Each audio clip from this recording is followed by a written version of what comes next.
አምላክ ሆይ ይህ ምንድነው? የድንገተኛ አደጋ ማስጠንቀቂያ ደውሎች ያለ ምህረት ይጮሁ ጀመር። የጽኑ ሕክምና ክፍሉን ጸጥታ እንደ ተሰበረ መስተዋት ዘባረቁት። በቱማይኒ ሆስፒታል ግድግዳዎች ላይ ቀይ መብራቶች ይበሩና ይጠፉ ነበር።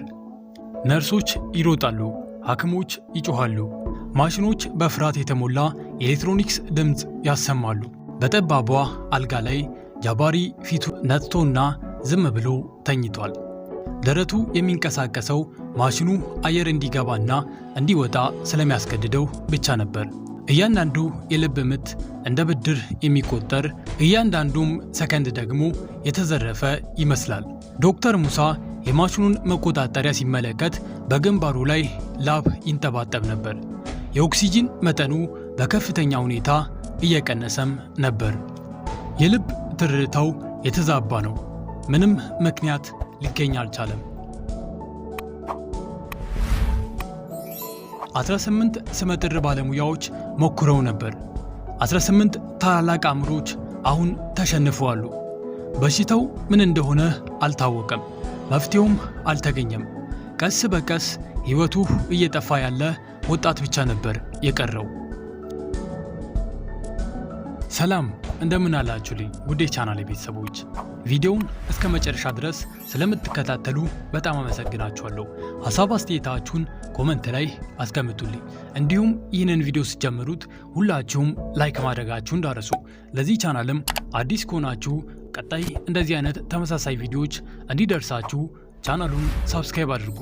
እንዲሁም ይህንን ቪዲዮ ከየት ሆናችሁ እንደምትመለከቱና እንዲሁም ይህንን ቪዲዮ ስንተኛ ተመልካች እንደሆናችሁ በኮመንት መስጫው ላይ አስቀምጡልኝ። አሁን ወደ ታሪካችን እንገባለን። በክፍሉ ጥግ ላይ ጁማ እንደደነገጠ ብቻውን ቆሟል። ያማረው ሱፍ በሰውነቱ ላይ ተንጠልጥሏል። ለቀናት ባለመተኛት ምክንያት ተጨማዶም ነበር። እጆቹ የሚንቀጠቀጡት በመጥፋት ፍርሃት ብቻ ሳይሆን ገንዘብ ሊያድነው የማይችለው አቅመቢስነት ስላጋጠመው ነበር። ለልጁ አንዲት ጠንካራ ትንፋሽ ለማግኘት ሲል ያለውን ሁሉ ሕንፃ እና እያንዳንዱን ውልና ያለውን ሳንቲም ሁሉ ለመስጠት ዝግጁ ነበር። ነገር ግን አሁን ይህ ሁሉም የሚቻል አይመስልም። በመካከሉ መጀመሪያ ላይ ሳይታወቅ አንድ ትንሽ ልጅ ወደፊት መጣ። እዚያ መገኘት አልነበረበትም። ልጁ ቀጭንና በባዶ እግሩ ነበረ። ልብሶቹ አርጅተዋል። ዕድሜው ከ10 ዓመት የሚበልጥ አይመስልም። ነገር ግን አይኖቹ ለልጅነት የማይመጥኑ ብልህ ነበሩ። ሁሉም ሰው ማሽኖችን ሲመለከት፣ ባራካ ግን ጃባሪን ይመለከት ነበር። በድንገት ክፍሉ ጸጥ አለ። አደጋው ስለተወገደ ሳይሆን የማይታይ ነገር ስለተቀየረ ነው። ባራካ ራሱን ቀና አድርጎ ትኩረቱን የጃባሪ ጉሮሮ ላይ አደረገ። አተነፋፈሱ ትክክል አልነበረም። የተበላሸ ሳይሆን የሚያመነታ ይመስላል። አንድ ሕያው ነገር እያንዳንዱን ትንፋሽ የሚቃወም ይመስል ነበር። ባራካ በሹክክታ የሆነ ነገር ተናገረ። ዶክተር ሙሳ በፍጥነት ዞር ብሎ ምን አልክ ሲል ጠየቀው። ባራካ ያለ ፍርሃት ጣቱን ወደፊት ጠቆመ። ሲተነፍስ የሆነ ነገር የሚንቀሳቀስ አለ። እንደዚህ መንቀሳቀስ አልነበረበትም አለ። ከዚያም ድንገተኛ ጸጥታ ክፍሉን ወረረው። ከዚያም የልብ ምት መቆጣጠሪያ ከበፊቱ በበለጠ ድምፅ መጮህ ጀመረ።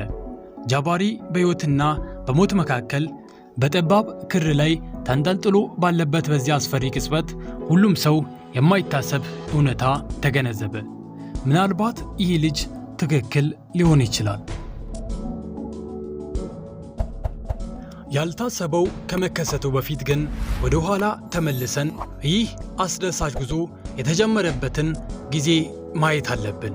እንዲሁም ከመጀመራችን በፊት እስካሁን ድረስ ላይክ ያላደረጋችሁ ሰዎች አላችሁ። ላይካችሁ በጣም ስለሚጠቅመኝ ላይክ ማድረጋችሁ እንዳትረሱ። አሁን ወደ ታሪካችን እንገባለን።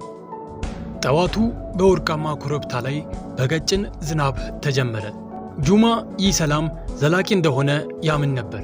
በማለዳ ተነስቶ ሸሚዙን አስተካክሎ ስኬቱን የሚያረጋግጥበት መረጃዎችን ተመለከተ። ከኩሽናም የዳቦና የሻይ መዓዛ ይሸት ነበር። ሕይወት በእቅዱ መሰረት እንደምትሄድ እርግጠኛም ነበር። ልጁም ጃባሪ በጠረጴዛ ላይ ተቀምጦ እግሮቹን እያወዛወዘ ትንሽ ዘፈን ያንጎራጉራል። የ12 ዓመት ልጅ ሆኖ ለመማር ጉጉት ያለውና ከዕድሜው በላይ የሚያስብ ነበረ። ጁማ ጋዜጣውን ሲያጥፍ ጃባሪ ልብ የሚነካ ጥያቄ ጠየቀ። አባዬ፣ ለምንድን ነው አንዳንድ ልጆች ውጪ የሚተኙት? ትላንት በአሮጌው መንደር አየዋቸው።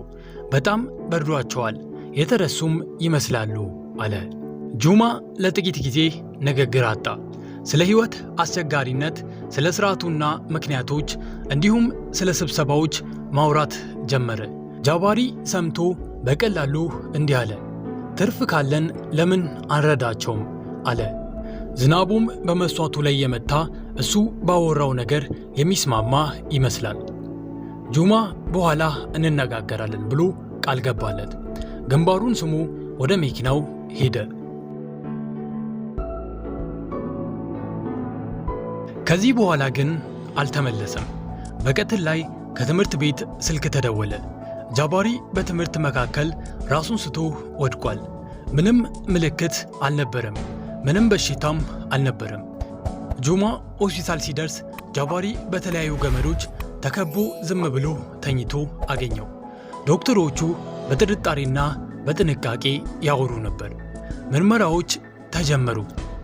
4ኛው ቀንም ደረሰ። ጁማ ፀሐይ ከመውጣቱ በፊት ከሆስፒታሉ ወጣ። ወዴት እንደሚሄድ አያውቅም ነበር። ሹፌሩ አሮጌ መንደር አጠገብ መኪናውን ሲያቆም ጁማ ወረደ። የጃባሪ ጥያቄ በአእምሮ ውስጥ ተመላለሰ።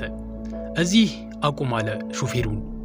በመንደሩ መጨረሻ ላይ የብርሃን ቤተ ክርስቲያን የሚባል ትንሽ ቦታ አለ።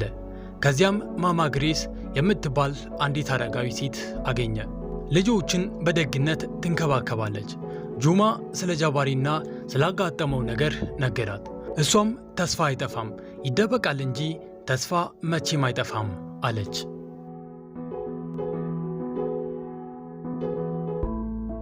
በጥግ በኩልም አንድ ትንሽ ልጅ ወፍራም መጽሐፍ ይዞ ያነብ ነበር። እርሱ ባራካ ይባላል። እሱ ትናንሽ ነገሮችን ያያል አለች ማማ ግሬስ። ባራካ ቀና ብሎ ጁማን አየው። በእነሱም መካከል አንድ የማይገለጽ ግንኙነት ተፈጠረ። ጁማ ሲወጣ ባራካ እንዲህ አለ። አንዳንድ ጊዜ እውነት የሚደበቀው የደከሙ አይኖች ፍለጋ በሚያቆሙበት ቦታ ነው አለ። ወደ ሆስፒታል ሲመለስ የጃባሪ ሁኔታ ተባብሶ ነበር። ማማ ግሬስና ባራካ ጁማን ለመጠየቅ መጡ። ባራካ ወደ ጃባሪ ጠጋ ብሎ ጉሮሮው ላይ ትኩረት አደረገ። አየሩ በደንብ እየገባ አይደለም፣ የሆነ ነገር እየከለከለ ነው አለ።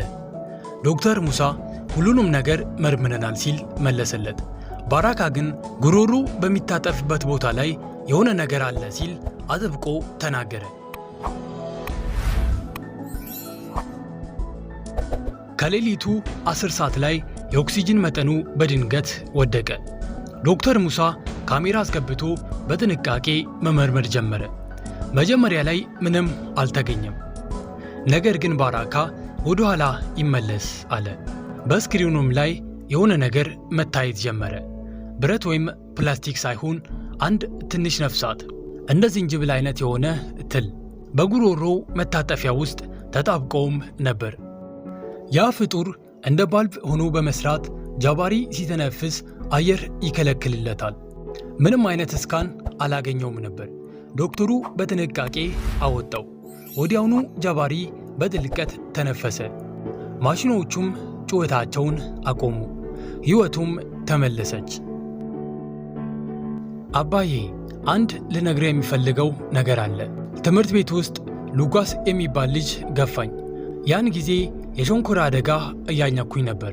በድንገት ስተነፍስ የሆነ ነገር ወደ ጉሮሮዬ ገባ። ለአንተ ችግር መሆን ስላልፈለግኩኝ ዝም አልኩ አለ።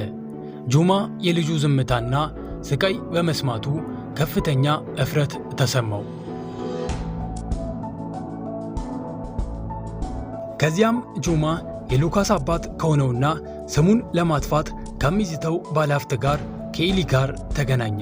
ጁማ ግን በዚህ ሰዓት ለመገናኘት ሲሄድ አልፈራም። ተሳስቼ ነበር፣ አሁን ግን ተለውጫለሁ አለው። የጁማ ቅንነትና ስለ ይቅርታ ያወራው ንግግር የኤሊን ልብ ሰበረው።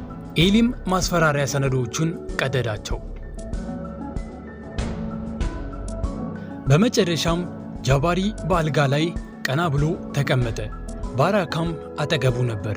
ጃባሪ ፈገግ ብሎ ያንን ትል ያየኸው አንተ ነህ አለው። ባራካም በአፍረት ዝም ብዬ አየውኝ፣ ብቻ እኔ ነኝ አለው። ጁማም ሁለቱን ልጆች ሲመለከት ስኬት ማለት ገንዘብ ሳይሆን ሰዎችን ማየትና መረዳት እንደሆነ ተገነዘበ። አሁን በድፍረት በትዕግስትና በምህረት አዲስ ሕይወት ለመጀመር ቃል ገባ።